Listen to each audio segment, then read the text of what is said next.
Sophie smiled nervously at her phone, her fingers trembling slightly as she adjusted her hair in the cafe window reflection. She had been set up on this blind date by her best friend, and honestly, she wasn't expecting much. After all, her last few dates had been disasters, arrogant men bragging about their money, their cars, their status. She wanted something different, something real. But when she turned around and saw him, Daniel, sitting alone by the window, sipping cheap coffee from a paper cup, she almost thought she was being pranked. He didn't look like a man trying to impress anyone. His hoodie had a tear at the sleeve, his jeans were faded, and his sneakers looked like they had run a few too many miles. Yet when he smiled, it wasn't fake. It wasn't practiced. It was warm, gentle, and honest. "Hi," he said, standing up quickly, almost nervously. "You must be Sophie." "Yeah," she replied softly, surprised by how kind his eyes looked. "I'm Sophie." That was how their story began. Two souls meeting at a small, quiet cafe with no fancy suits, no expensive watches, no pretenses. Just two hearts curious about what it meant to be understood. The first few minutes were awkward. Daniel kept stirring his coffee even though he'd already added sugar twice. Sophie fidgeted with her napkin, unsure if she should order the cheapest item on the menu. But slowly, laughter broke the ice. They talked about silly childhood memories, about the movies that made them cry, and about dreams that once felt too big to chase. Daniel listened, really listened, to everything she said. When she spoke about her struggles, her job at the bakery, her rent worries, and her father's medical bills, he didn't look away or change the subject. He looked at her as if her words mattered, as if she mattered. And that, more than anything, touched her heart. The truth was, Sophie had met too many people who saw her as less. Too ordinary, too simple, too plain. But Daniel, he saw her differently. He asked about her dreams, her art, her love for sketching. He encouraged her to chase what made her soul alive. When the bill came, Sophie instinctively reached for her purse. Daniel stopped her with a shy grin. "Let me," he said, pulling out a few crumpled bills. It wasn't much, just enough for 2 coffees and a slice of cake they'd shared, but he looked almost embarrassed. "I know it's not much," he said softly, "but I wanted today to be on me." Her heart melted right there. That night, as Sophie walked home in the gentle rain, she couldn't stop smiling. He wasn't rich, he wasn't glamorous, but he was kind. And in a world obsessed with appearances, that kindness felt priceless. Over the next few weeks, they met again and again. Sometimes for late-night walks in the park, sometimes for cheap takeout eaten by the river. Daniel never talked much about himself. He said he worked odd jobs and didn't have much to show. But Sophie didn't care.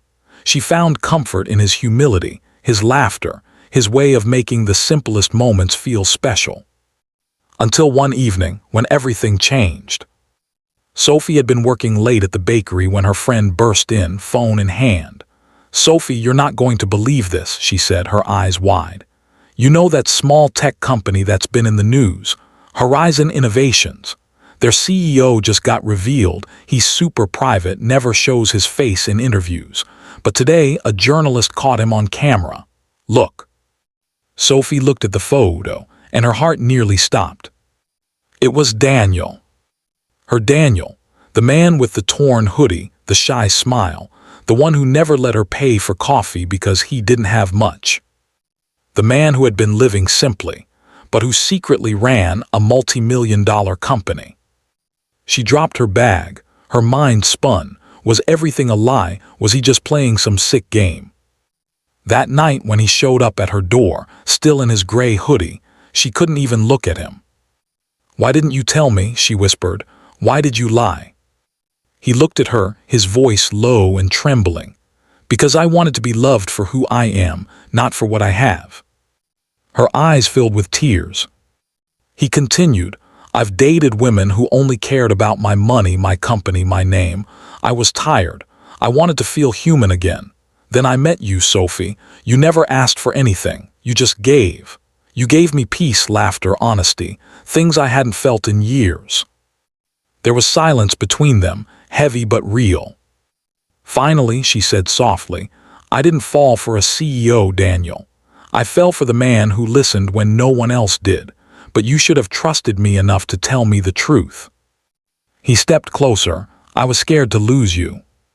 Tears streamed down her cheeks as she whispered, "Then you already did." Daniel left that night, his heart breaking with every step. Weeks passed. Sophie went back to her quiet life, though her world felt emptier without him. She tried to move on, but every time she saw someone with a gray hoodie, her heart ached. Then, one morning, she found an envelope slipped under her bakery door. It was from Horizon Innovations. Inside was a letter. "To the woman who taught me what wealth truly means. Thank you for reminding me that love can't be bought, only felt. I funded a scholarship program for young artists in your name. Because you believed in dreams, now others will too. Daniel." Her hands shook as tears fell onto the paper. And when she looked up through the bakery window, she saw him, standing outside in the same old hoodie, holding a cup of coffee, smiling that same shy smile. This time she didn't hesitate.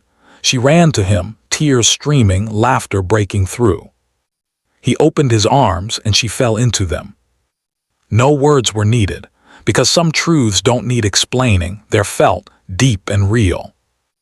And as they stood there, holding each other under the morning light, she whispered, "You could have had all the money in the world, Daniel, but you still chose to be human first.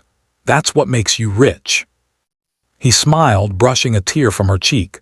"No, Sophie, you're what makes me rich."